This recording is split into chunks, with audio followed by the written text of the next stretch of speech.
ብሉፅ ተፃዋታይ ዘይተረቕሐ ብሉፅ ኣከፋፋሊ ብፃዕሩ መሪሕናቱ ካብን ናብን ኩርናዓት ሜዳ ናይ ምርኣይ ዓቕሙ ጥበብ ኢልካ ተገልፆም ቀረባቱን ኣከፋፋሊ ክንሱ ብዝሒ ሸቶታት ኣብ ምምዝጋብ ዝርከብ ዝበለፀ ሜዳኖ ናይ ዓለምና ተባሂሉ ብብዝሒ ተዘሚሩሉን ዝመረሉን ዘሎ ኣብ መዳይ መስመር ምክፋል ዓለምና ካብ ዝረኣየቶም ሰብ ብርኪ ክእለትን ብልሕን ዝኾነ ተፃወቲ ብቐዳምነት ዝጥቀስ ቤልጅማዊ ኣከፋፋሊ ማንቸስተር ሲቲ ኬቨን ዴ ብሮይነ እዩ። እዚ ሓድሽ ቅዲ ኣብ ነፍሱ ተተግባሪ ክኸውን ዘፍቀደ ነቲ ቅዲ ኣህጉራዊ ተፈላጥነት ንኽረክብ ከም እምኒ ኩርናዕ ዝሰርሕን ተፃዋታይ ከም ወይኒ እንዳሓደረ ዝምቅርን ዝማርክ ኩዕሶ እግሪ ከም ንርኢ ዝገብረና ዘሎ ኬቨን ዴ ብሮይነ መን እዩ? ድሕሪ ባይትኡ ከመይ ይመስል? ዘሕልፎ ዘሎ ናይ ፀወታ ግዜ ከመይ ዝበለ እዩ? ፍሉይ ታክቲካዊ ብልጩ እንታይ እዩ? ዝረኽቦም ክብርታት በዓል መን እዮም? ኣብዚ ዝስዕብ መደብ ክንምልሶም ኢና። ከም ኩሉ ግዜ ምክትታልኩም ኣይፈለየና። ንጉስ ቀረብ ኪንግ ኦፍ ኣሲስትስ ተባሂሉ ዝግለጽ ኬቨን ዴ ብሮይነ 28 ሰነ 1991 ተወሊዱ። ቤልጅማዊ ፕሮፌሽናል ተፃዋታይ ኩዕሶ እግሪ ኮይኑ ንክለብ ፕሪምየር ሊግ ማንቸስተር ሲቲን ሃገራዊት ጋንታ ቤልጅየምን ከም ኣከፋፋሊ ዝፃወት ሓለቓ ጋንታ እዩ።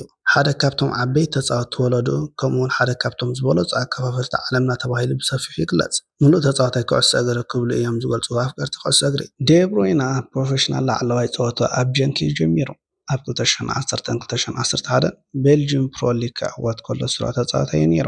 ኣብ 2012 ናብ እንግሊዛዊት ክለብ ቸልሲ ተፀምቢሩ።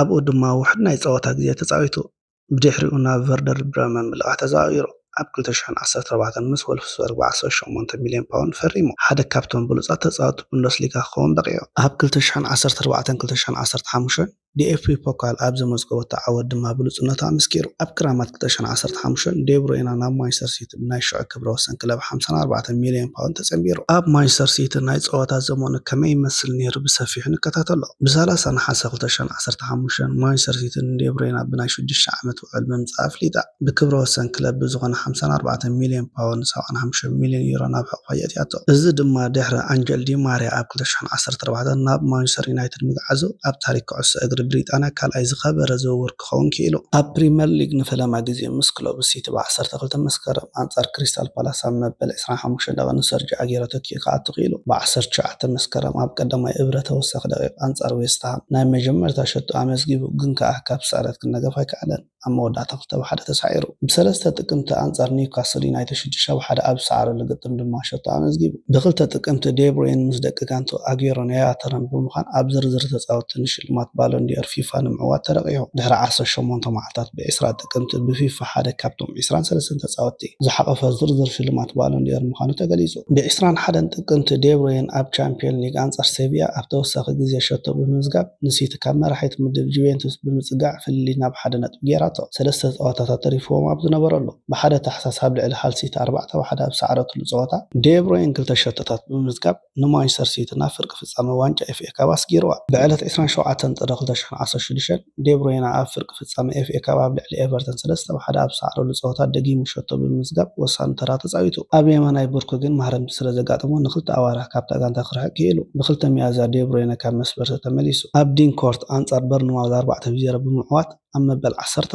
ደቂቃ ካልኣይቲ ሸቶ ናይቲ ግጥም ብምዝጋብ ሲቲ ነቲ ፀወታ ናብ ረብሓ ክትቅይሮ ኣኽኢልዋ። ድሕሪ 4 መዓልቲ ድማ ኣብ ቀዳማይ እግሪ ርብዒ ፍጻመ ቻምፒየን ሊግ ኤውሮፓ ኣብ ፓርክ ደስ ፕሪንስ ምስ ፒኤስጂ 2-2 ማዕረ ኣብ ዝወፅሉ ፀወታ መኽፈቲ ሸቶ ኣመዝጊቡ። ብ12 ሚያዝያ ዴ ብሮይነ ኣንጻር ፒኤስጂ ናይ ዓወት ሸቶ ብምዝጋብ ንማንቸስተር ሲቲ ናብ ፍርቂ ፍጻመ ቻምፒየን ሊግ ኣስጊርዋ። ኣብ ታሪክ እታ ክለብ ንፈለማ እዋን ብድምር ውፅኢት 3-2 ክዛዘም ኣኽኢልዋ። ማርክ ኦግደን ኣብ ዘ ኢንዲፐንደንት ኣብ ዝፀሓፎ ካብቲ ቤልጅማዊ ተደንቕ ሸቶ ኢና ርኢና ንኩዕሶ ብግቡእ ኮንትሮል ገይሩ ብኤፍ ሃሪሙ ማራኺ ሸቶ ኣመዝጊቡ። ቀፂሉ ብዕለት 8 ጉንቦት 2016 ምስ ኣርሰናል 2-2 ማዕረ ኣብ ዝተፈላለዩሉ እውን ሸቶ ኣመዝጊቡ። ዋላ እኳ እዚ ውፅኢት ንተስፋታት ሲቲ ንመጻረዪ ቻምፒየን ሊግ ካብ ኢዳ ዋላ እንተምለጠ። ዓመተ ስፖርት 2016-2017 ፍሉይን ብሉፅን ተፃዋታይ እዩ። ኩሉ ዝገብር ብዘይ ኩዕሶ ቀዳማይ ተቓላሳይ እዩ። ምስ ኩዕሶ ድማ ንጹር እዩ። ፍጹም ኩሉ ዝርኢ ፔፕ ጋርዲዮላ ብዕለት 17 መስከረም 2016 ዴ ብሮይነ ድሕሪ ምስ ሲቲ ዘርኣየ ብሉፅ ብቕዓት ክገልጾ ከሎ ዝበለ እዩ። ብዕለት 10 መስከረም 2016 ዴ ብሮይነ ኣብ ናይ መጀመርያ ናይ ማንቸስተር ደርቢ ናይዚ ዓመተ ስፖርት ሸቶ ኣመዝጊቡን ሸቶ ቀሪቡ። ሲቲ 2-1 ተዓዊታ ብሉፅ ተፃዋታይ ናይቲ ፀወታ ተሸሊሙ።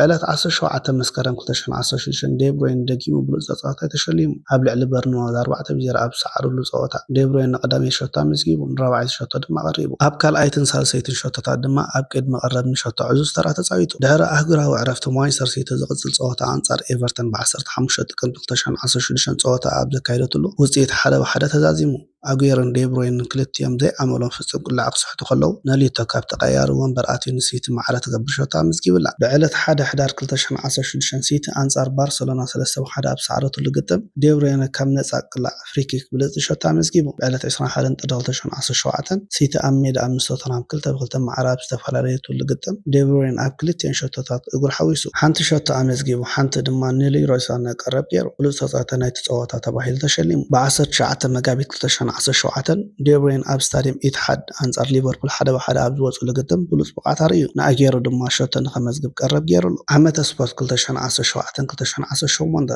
ዴብሮይን ንክልቲአን ሸቶታት ኣጌሮን ጋብርኤል ጀሱስን ቀረብ ብምግባር ብሉጽ ብቕዓት አንጸባሪቑ ብ9 መስከረም 2017 ኣብ ሜዳ ኣብ ልዕሊ ሊቨርፑል 5-0 ኣብ ሰዓረትሉ ብ16 መስከረም ዴብሮይን ንኣጌሮ ኣብ መወዳእታ ሲቲ ኣብ ልዕሊ ዋትፎርድ 6-0 ኣብ ሰዓረትሉ ፀወታ ንሸቶ ከመዝግብ ቀረብ ብምግባር ሓጊዝዎ ብዕለት 26 መስከረም ዴብሮይን ኣብ ዓመተ ስፖርት 2017-2018 ንፈለማ እዋን ሸቶ ኣመዝጊቡ ኣብ ልዕሊ ሻክታር ዶነስካ 2-0 ኣብ ሰዓረትሉ ግጥም ቻምፒዮን ሊግ ኤሮፓ ብ30 መስከረም 2017 ኣብ ፕሪምየር ሊግ ዓመተ ስፖርት 2017-2018 ቀዳመይቲ ሸቶ ኣመዝጊቡ ሲቲ ኣብ ስታንፎርድ ብሪጅ ንክለቡ ነበር ቸልሲ 1-0 ኣብ ሰዓረትሉ ብ14 ጥቅምቲ ዴብሮይን ኣብ ልዕሊ ስቶክ ሲቲ 7 ኣብ ሰዓረትሉ ፀወታ 2 ኣሲስት ገይሩ ብ5 ሕዳር ዴብሮይን ኣብ ልዕሊ ኣርሰናል 3-1 ኣብ ሰዓረትሉ ፀወታ ሸቶ ኣመዝጊቡ ብ18 ሕዳር ካብ ሜዳ ኣወፃኢ ኣብ ልዕሊ ሌስተር ሲቲ 2-0 ኣብ ሰዓረትሉ ግጥም ሸቶ ኣመዝጊቡ ብ29 ሕዳር ንመኽፈቲ ሸቶ ሲቲ ብምዝጋብ ኣብ መወዳእታ ደቂ ንራሒም ስተርሊንግ ኣብ ልዕሊ ሳውዝሃምፕተን 2-1 ኣብ ሰዓረትሉ ፀወታ እውን ከምቲ ልሙድ ቀሪቡ ብ13 ታሕሳስ ዴብሮይን ካብ ሜዳ ኣወፃኢ ኣብ ልዕሊ ስዋን ሲቲ 4-0 ኣብ ሰዓረትሉ ግጥም ሸቶ ብምዝጋብ ነቲ ኣብ ላዕለዎ ደረጃታት ተኸታታሊ ዓወታት ዝመዝገቦ ክብረ ወሰን ናብ 15 ፀወታታት ኣናዊሕዎ ብ16 ታሕሳስ ኣብ ልዕሊ ቶተንሃም 4-1 ኣብ ሰዓረትሉ ግጥም ሸቶ ኣመዝጊቡ ፔፕ ጓርዲዮላ ድማ ዴብሮይን ነታ ክለብ ዝሓሸ ትካል ክትከውን ይሕግዝ ኣሎ ኢሉ ብ27 ታሕሳስ ዴብሮይን ንሸቶ ስተርሊንግ ኣብ ልዕሊ ኒውካስል ዩናይትድ 1-0 ኣብ ሰዓረትሉ ፀወታ ኣሲስት ገይሩ ብ9 ጥሪ ኣብ ቀዳማይ እግሪ ፍርቂ ፍጻመ ዋንጫ ኤኤፍኤል ካራባኦ ካፕ ኣብ ልዕሊ ብሪስቶል ሲቲ 2-1 ኣብ ሰዓረትሉ ግጥም ዴብሮይን ሸቶ ኣመዝጊቡ ብዕለት 20 ጥሪ ንኣጌሮ ኣብዚ ፀወታ ቀዳመይቲ ሸቶ ንኸመዝግብ ኣሲስት ገይሩሉ ኣብቲ ፀወታ ሃትሪክ ኣብ ዝሰርሓሉ ኣብ ልዕሊ ኒውካስል ዩናይትድ 3-1 ኣብ ሰዓረትሉ ፀወታ ብዕለት 22 ጥሪ 2018 ዴብሮይን ምስታ ክለብ ሓድሽ ናይ ነዊሕ ግዜ ውዕል ብምፍራም ክሳብ 2023 ኣብታ ክለብ ክጸንሕ ምዃኑ ኣረጋጊጹ ብ23 ጥሪ ካብ ካልኣይ እግሪ ፍርቂ ፍጻመ ዋንጫ ኤኤፍኤል ኣብ ልዕሊ ብሪስቶል ሲቲ 3-2 ኣብ ሰዓረትሉ ግጥም ናይ ዓወት ሸቶ ኣመዝጊቡ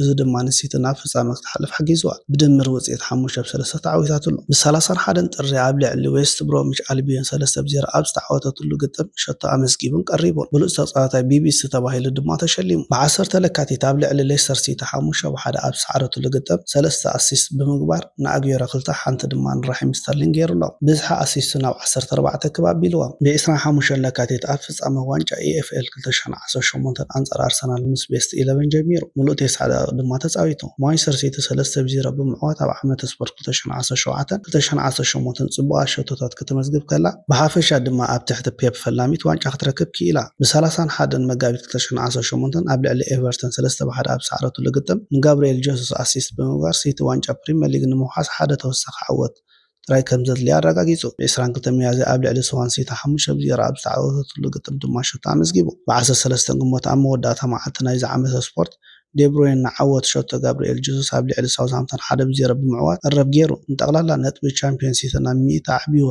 ኣብ ታሪክ ዝለዓለ ነጥቢ ንክኸውን ዓቢ ዋጋ ከፊሉ ዴብሮይን ብሉጽ ተጻዋታይ ቢቢሲ ተባሂሉ እውን ተሸሊሙ ኣብ መላእ ዓመተ ስፖርት ፕሪምየር ሊግ እንግሊዝ 16 ኣሲስት ብምግባር ዝለዓለ ብምዃን ተሸሊሙ ዴብሮይን ንፈለማ እዋን ብሉጽ ተጻዋታይ ፕሪምየር ሊግ ናይዚ ዓመተ ስፖርት ሽልማት ተዓዊቱ ብተወሳኺ ኣብ ብልጽቲ ጋንታ ፒኤፍኤ ናይዚ ዓመት ተመሪጹ ብሉጽ ተጻዋታይ ማንቸስተር ሲቲ ተባሂሉ እውን ተመሪጹ ዓመተ ስፖርት 2018-2019 ብ15 ነሓሰ 2018 ዴብሮይን ኣብ እዋን ልምድ ኣብ ብርኩ መጉዳእቲ ኣጋጢምዎ ሓያሎ መርበባት ሓበሬታ ክሳብ 3 ወርሒ ክጻወት ከም ዘይክእል ኣፍሊጠን ድሕሪ 2 መዓልቲ ማንቸስተር ሲቲ ኣብ የማናይ ብርኩ ናይ ጎናዊ ኮላተራል ሊጋመንት መግመይቲ ከም ዘጋጠሞ ነጥባሕቲ ከም ዘድልዮ ን3 ወርሒ ከም ዘይፃወተን ብምሕባራ ሓብሻ ቁለት ፈጢሩላ ዴብሮይን ኣብ ጥቅምቲ 2018 ናብ ፀወታ ምስ ተመልሰ ነዊሕ ከይጸንሐ ኣብ ራብዓይ ዙርያ ዋንጫ ኢኤፍኤል ኣንጻር ፉልሃም ዳግማይ ኣብ ብርኩ ማህረምቲ ጋጢምዎ እቲ ማህረምቲ ን5 ክሳብ 6 ሰሙናት ካብ ፀወታ ክእለ ትፅቢት ተገይሩሉ ድሕሪ 3 ሰሙን ግን ካብቲ ዝተገመተ ኣዝዩ ኣቐዲሙ ሙሉእ ልምምድ ጀሚሩ ኣብ መዛዘሚ ፀወታ ኤፍኤ ካፕ ኣንጻር ዋትፎርድ ተቐያሪ ኮይኑ ጀሚሩ ሳሰይቲ ሸቶ ብምዝጋብን ንኽልተ ተወሳኺ ሸቶታት ብምቕራብን ሲቲ ኣብ ኩዕሶ እግሪ ደቂ ተባዕትዮ እንግሊዝ ንፈለማ እዋን ኣብ ውሽጢ ሃገር ትሪብል 60 ዓወት ክትዓትር ዘይድገም ተራ ተፃዊቱ ብቕዓቱ ድማ ብሉፅ ተፃዋታይ ናይቲ ፀወታ ተባሂሉ ንኽሽለማ ኽኢልዎ። ዓመተ ስፖርት 2019-2020 ብዕለት 30 ሕዳር 2019 ዴብሮይና ኣብ ሊግ ኣንጻር ኒውካስል 2-2 ኣብ ዝተማዕራረየትሉ ፀወታ ብቮሊ ሸቶ ኣመዝጊቡ። እታ ሸቶ ብልፅቲ ሸቶ ፕሪምየር ሊግ ናይ ወርሒ ሕዳር ተባሂላ ተሸሊማ። ብዕለት 15 ታሕሳስ 2019 ኣብ ፕሪምየር ሊግ ኣብ ልዕሊ ኣርሰናል ኣብ ኢሜሬትስ 3-0 ኣብ ዝተዓወተትሉ ግጥም ክልተ ሸቶታት ብምዝጋብ ደሚቑ። ዴብሮይና ኣብ 26 ለካቲት 2020 ኣብ ዙር 16 ቻምፒዮን ሊግ ኣብ ዘካየደቶ ግጥም ንሪያል ማድሪድ ካብ ድሕሪት ኣበጊሳ 2-1 ኣብ ዝተዓረተሉ ሸቶ ብምዝጋብ ኣብ ኩሉ ውድድራት መበል 50 ሸቶ ኣመዝጊቡ። ኣብ ናይ መወዳእታ ፀወታ ፕሪምየር ሊግ ናይ ዝዓመተ ስፖርት ሲቲ ኣብ ሜዳ ንኖርዊች ሲቲ 5-0 ረቲዓታ። ዴብሮይን ክልተ ሸቶታት ኣመዝጊቡን መበል 20 ግዜ ኣብ ሊግ ቀረብ ገይሩ። እዚ ድማ ምስቲ ኣብ ሓደ ዓመተ ስፖርት ዝበዝሕ ኣሲስት ብምምዝጋብ ክብረ ወሰን ቲየሪ ሄንሪ ማዕረ ኮይኑ ንኻልኣይ ግዜ ብሉፅ ተፃዋታይ ናይ ዝዓመተ ስፖርት ዝብል ሽልማት እውን ተዓዊቱ። ብተወሳኺ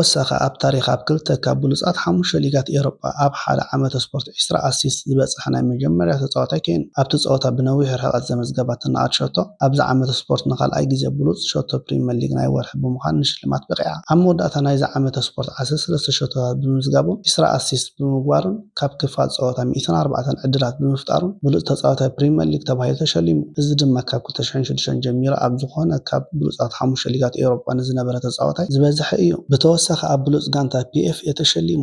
ብሉፅ ተፃዋታይ ፒኤፍኤ ሽልማት ብምዕታር ናይ መጀመርያ ተፃዋታይ ማንቸስተር ሲቲ ብምዃን ተዓዊቱ። ዓመተ ስፖርት 2020-2021 ብዕለት 21 መስከረም 2020 ኣብ ቀዳማይ ፀወታ ሲቲ ኣብዚ ዓመተ ስፖርት ካብ ሜዳ ወፃኢ ኣብ ልዕሊ ወልቭስ 3-1 ኣብ ሰዓረትሉ ግጥም ዴብሮይን ሸቶ ኣመስጊቡን ቀረብ ገይሮን። ምስቲ ወሳኒ ፀወታ ቻምፒዮን ፕሪምየር ሊግ ናይ ዝሓለፈ ዓመት ዝኾነት ሊቨርፑል ዴብሮይን ንገብርኤል ጀሱስ ኩዕሶ ብምሕላፍ ኣብ ልዳት ኣንጻር ጋንታ ፍጹም ቅላዕ ከምፅእ ሓገዝ ገይሩ። እቲ ፀወታ 1-1 ማዕረ ተዛዚሙ። 7 ሚያዝያ ዴብሮይን ናይ 4 ዓመት ውዕል ፈሪሙ። ድሕሪ ዝገበሮ ዝርርብ 30% ተወሳኺ ደሞዝ ብምውሳኽ ክሳብ 2025 ውዕል ኣናዊሑ። ብዕለት 25 ሚያዝያ 2021 ዴብሮይን ዝሃረማ ናፃ ቅላዕ ብኤምሪክ ላፖርተ ብርእሱ ናብ ሸቶ ብምዝጋብ ሲቲ ኣብ ፍጻመ ዋንጫ ኢኤፍኤል ኣብ ስታድየም ዌምብሊ ኣንጻር ቶተንሃም 1-0 ክትዕወታ ኽኢልዋ። ብ28 ሚያዝያ ኣብ ፍርቂ ፍጻመ ቻምፒዮን ሊግ ካብ ሜዳ ወፃኢ ኣብ ልዕሊ ፒኤስጂ 2-1 ኣብ ሰዓረትሉ ግጥም ሓንቲ ሸቶ ኣመዝጊቡ። ብ29 ግንቦት ዴብሮይን ኣብ ፍጻመ ቻምፒዮን ሊግ ምስ አንቶኒዮ ሩዲገር ድሕሪ ምግጫው ኣብ ርእሱ መሃረም ተጋጢሞ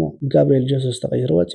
እንተኾነ ግን ጋንቱ ኣንጻር ናይ ቀደም ክለብ ቸልሲ 1-0 ተሳዒራ። ድሕሪ እቲ ፀወታ ዝተገብረ ሕክምናዊ ምርመራ ዴብሮይን መስበርቲ ዓፅሚ ኣፍንጫን መንቃዕቲ ዓፅምን ከም ዘጋጠሞ ብምርጋፅ ኣብቲ ዳግማይ መደብ ዝተታሕዘ ውድድር ዩሮ 2020 ንምስታፍ ጥርጣሬታት ፈጢሩ። ኣብ መወዳእታ ናይዚ ዓመተ ስፖርት ኬቨን ብሉፅ ተፃዋታይ ፒኤፍኤ ሽልማት ተሸሊሙ። ዓመተ ስፖርት 2021-2022 ብዕለት 26 ሚያዝያ 2022 ዴብሮይን ኣብ ቀዳማይ እግሪ ንሪያል ማድሪድ 4-3 ኣብ ሰዓረሉ ኣብ 93 ካልኢት ዝቐጠፈ ሸቶ ፍርቂ ፍጻመ ቻምፒዮን ሊግ ኣመዝጊቡ። ብ11 ግንቦት ኣብ ውሽጢ 24 ደቂቃ 4 ሸቶታት ኣመዝጊቡ። ሲቲ ኣብ ልዕሊ ወልቭስ 5-1 ኣብ ሰዓረትሉ ግጥም ምስታ ክለብ ናይ መጀመርያ ሃትሪክ ዘመዝገበን ኣብ ታሪክ ፕሪምየር ሊግ ሳሳይ ዝቐልጠፈን ሃትሪክ ሸቶታት ብምዝጋብ ማራኺ ፀወታ ኣርኢና። ወሃቢ ርእይቶ ስካይ ስፖርት ኣንዲ ሂንችክሊፍ ነዚ ቅያ ናይ 23 ደቂቃ ናይ ኩዕሶ እግሪ ጂኒየስ ክብል ክገልጾ ከሎ ጀረሚ ዊልሰን ድማ ኣብ ዘ ዴይሊ ቴሌግራፍ ኣብ ዝፀሓፈ ጽሑፍ ዴብሮይን ዘመዝገቦ ፀጋማይ እግሪ ሃትሪክ ኣብ ታሪክ ፕሪምየር ሊግ ካብ ዝተረኣዩ ብሉፃት ምርኢታት ሓደ እዩ ኢሉ።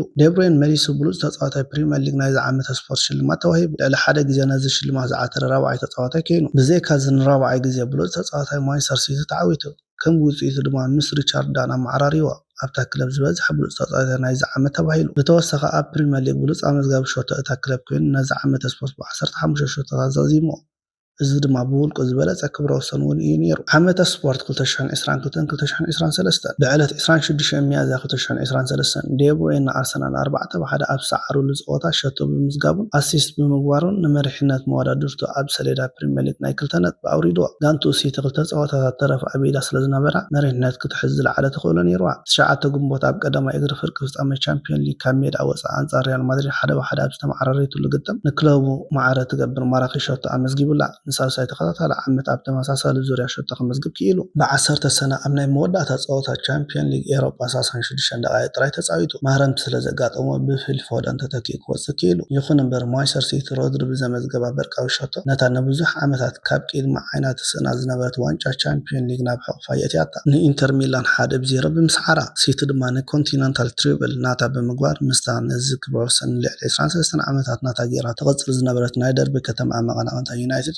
ክመዓራረ ክኢላ ዴብሮይን ከዓ ዓቢ ተራ ብምጽዋት ካብቶም ነዚ ክብሪ ከተዓትር ዝገበሩ ብቐዳምነት ዝጥቀሱ ሓደ እዩ። ድሕሪ ዛ ዓመተ ስፖርት ዴብሮይን ምስ ሊዮነል ሜሲን ወዲ ጋንትኡን ኤርሊንግ ሃላንድን ንሽልማት ብሉጽ ተጻዋታይ ደቂ ተባዕትዮ ኤውሮጳ ተሓጽዩ። ሳልሳይ ደረጃ ብምሓዝ ድማ ብልጽቲ ዓመት የሕሊፉ። ክቡራት ተዓዘብትና ቀዳማይ ክፋል ኣብዚ ዛዚምና ኣለና። ካልኣይ ክፋል ከነስዕበልኩም ኢና። ኣብ ሃገሩ ከመይ ነይሩ? እንታይ ዓይነት ዓወታት ጨቢጡ? ብዝሒ ሸቶታትን ቀረባትን ክንደይ ይበጽሑ? ፍሉይ ታክቲካዊ ብልጭ እንታይ እዩ? ዝረኸቦም ክብርታት በዓል መን እዮም? ኣብ ካልኣይ ክፋል ክንምልሶም ኢና። ከም ኩሉ ግዜ ሸር፣ ላይክ፣ ሳብስክራይብ ብምግባር ኣተባብዑና።